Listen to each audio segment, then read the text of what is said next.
Jesteśmy dzisiaj w mieszkaniu u mojej koleżanki Morgan, która mieszka w Brooklynie w dzielnicy Park Slope. Morgan przeprowadziła się tutaj kilka miesięcy temu i opowie Wam trochę o swoim mieszkaniu.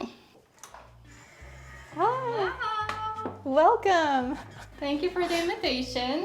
We are today in Brooklyn at Morgan's apartment. Welcome.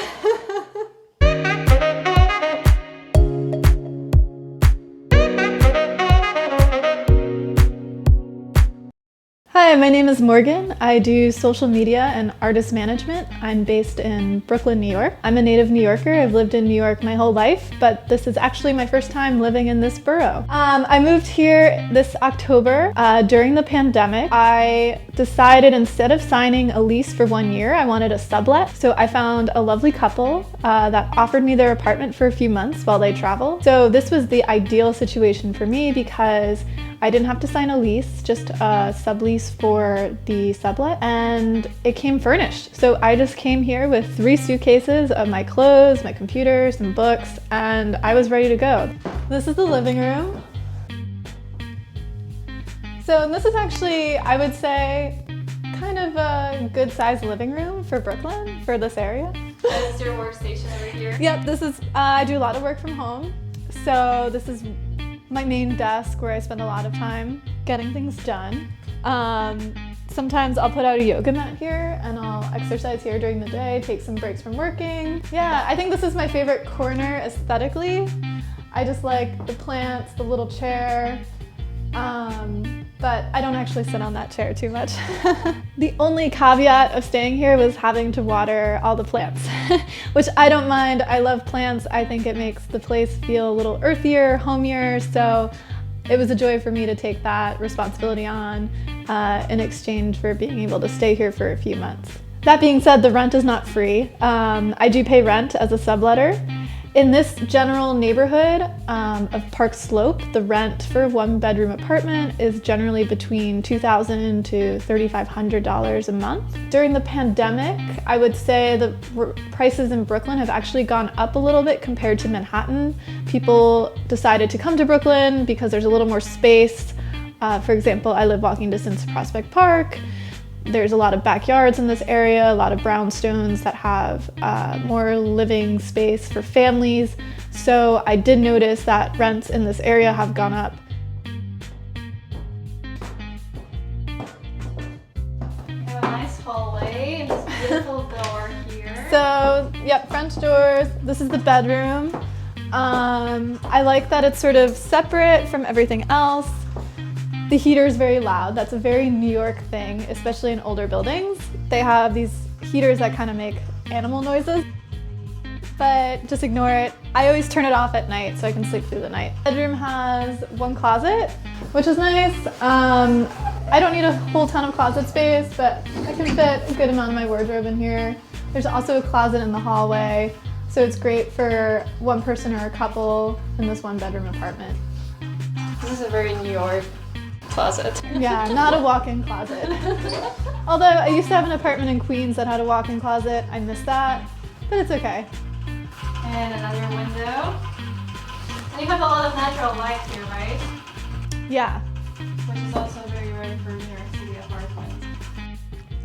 Finding an apartment in New York is definitely a big process. It moves so fast. So when you're looking for an apartment, at least for renting, you really need to give yourself a month's leeway, not really more than that, because when you go to a place and you find it and you like it, they're expecting you to sign the lease right then and there. Provide a security deposit, do a credit check. Sometimes landlords will ask for references, or the building management will ask for references. Generally speaking, it moves really quick. So once you're ready to move into the city, be prepared to make a decision on the spot, because you could lose that apartment, within a few hours of not deciding. In fact, that happened to me even through subletting. I went to go look at a few apartments in Brooklyn, and there was one that I liked, and I was considering. I just needed a night to sleep on it. But of course, the next day, by the time I messaged them and said, "Oh, I'm interested," it had already gone. Well, I'm glad I found this neighborhood.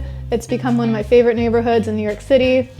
especially because the buildings have these beautiful brownstones and even gaslit lamps at night that are just so dreamy. I feel like I'm in London sometimes when I'm walking around here because everything's kind of old, very charming.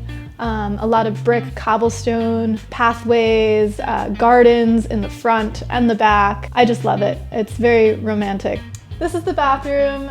There's just one bathroom in this apartment. It's small, but it's perfect size for me. I don't need much bigger than this. And it does have a bathtub, which is nice. Okay, this is the kitchen.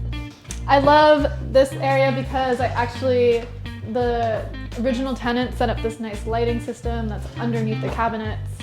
I like that intimate, homely feel. The kitchen's not super glamorous. It definitely doesn't have the most recent appliances. Like the refrigerator's kind of old, the oven's kind of old, but that's okay because I'm single and I'm eating out a lot. Yeah, but this thing with the lighting is really nice. Yeah, isn't it? Yeah. Yep, and then this is the dining room. I like that there's sort of a separate little kitchen and then a little dining room off to the side. I also like that it's separate from the living room so that there's some space. It feels like a bigger apartment than it actually is. And that's the arrangement I made today. Little holiday arrangement, flowers and branches from the Park Slope Farmers Market. I go there every Saturday morning. They have really fresh produce, a lot of local farmers from outside of the city in New Jersey, Long Island, Connecticut. So I highly recommend checking out Park Slope, even if you're just coming to visit and look at a new neighborhood in New York. There are a number of different places you can look for an apartment in New York. I've always had success on Craigslist, and I've also had a lot of success with brokers. You can go either way. So on Craigslist, there's an option to view apartments that have no broker fees. I know there's a number of other sites. Street Easy is a great website, Zillow, Apartment Share, but you don't need to have a broker, especially now during the pandemic. I feel like a lot of landlords and people who are looking for sublet situations are not using brokers. However, a broker can be great because they can tell you a bit about the area, they can give you a number of different options, you can grow a lasting relationship with them, so in the future if you ever need to move, you have that contact and you can work with them directly. Thanks so much for watching Nowy Jork po polsku. Be sure to subscribe and to like this YouTube video and let us know if you have any questions in the comments section below. Jeżeli chcielibyście widzieć więcej odcinków z tej serii, dajcie mi znać o tym w komentarzach, a także jeżeli macie jakieś pytania do ludzi, którzy tutaj mieszkają w Nowym Jorku od jakiegoś czasu i chcielibyście dowiedzieć się więcej, piszcie je w komentarzach poniżej. A także pamiętajcie subskrybować i lajkować, żeby nie przegapić kolejnych odcinków Nowego Jorku po polsku. Do zobaczenia!